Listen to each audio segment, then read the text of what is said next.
All right, welcome back. The housing market has plenty of ups and downs, and Rockoff Realty's unique 1% listing model has been created to save homeowners thousands of dollars while still delivering superior full-service real estate services. Last week, Rockoff Realty broker and co-owner Kevin Rockoff sat down with Renee Tonino and Taylor Knight to talk about #1 question he keeps hearing from sellers right now. Take a look.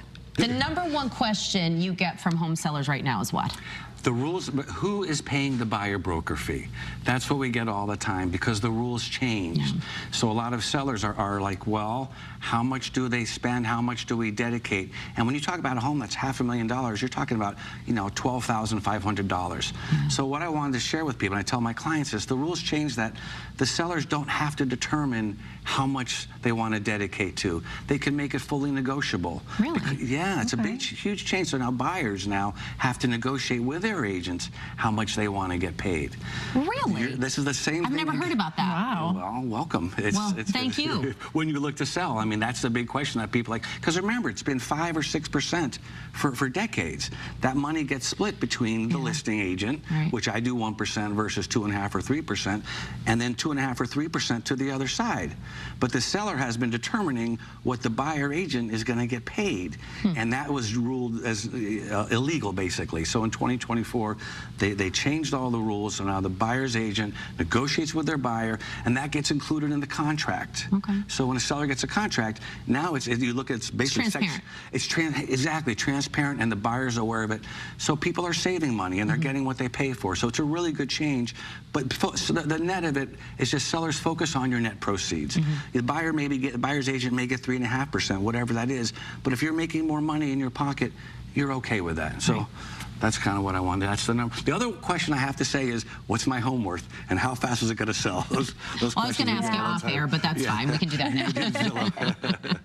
But yeah. All right, and the 1% I know is a big deal. So Kevin partners with a lot of us here, especially in the community, and that 1% really sets you apart from other realtors. But why is that so unusual?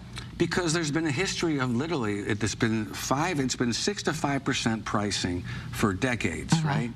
But none of this stuff is mandated. So 9 years ago, we started, we don't need offices. You really don't, because people don't go to offices anymore when they want to buy or sell a home. They want to go to the home. They want to go to the home. So when you take all that infrastructure out, you really just don't need all that. We don't have machinery. We don't have trucks. We can just do a great job just with the software tools that we have. We do the signs and the lockboxes. We include professional photography with the 1%, with drone shots and floor plans, full negotiation, the whole schmeal. But we just don't have all these offices that folks need to pay for. For anyone looking to buy or sell right now. Yes. What's the market looking like? It's a great time to sell. Tough time to be a buyer. Great. Good stuff. Well, there you go. Well, look at this is a beautiful home that you just saw. Now, who is this? Roger and Karen's home there? I shared this one so just last week, and these folks have been watching me. I've been coming on the show for about 4 or 5 years now. And so they called 45, 60 days ago. We shot it well, put it on the market. We listed it for $415, and it happened to sell above at $450 because it was a beautifully maintained home. But they now down south, and they saved about $6,000 by using our service. Wow. And any tips before we wrap today's conversation about if you're preparing to sell your home so that you can get the most, I'm going to say most bang for your buck, but honestly, what are some do's and don'ts, if you don't mind if I put you on the spot here? I mean, no, not at all. I mean, one of the big things that we do, the process is when someone calls us, me or one of the team members, we go and we visit the home.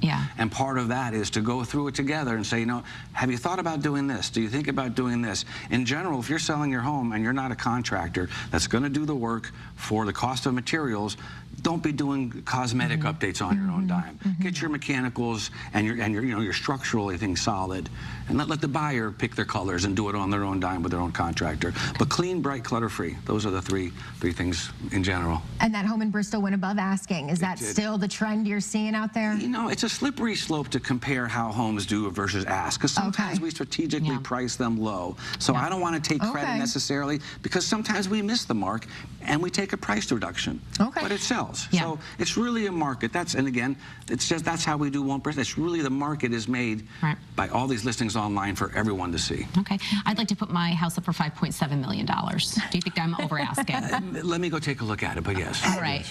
For more information or to get in contact with Kevin and his team, please visit getrockoff.com.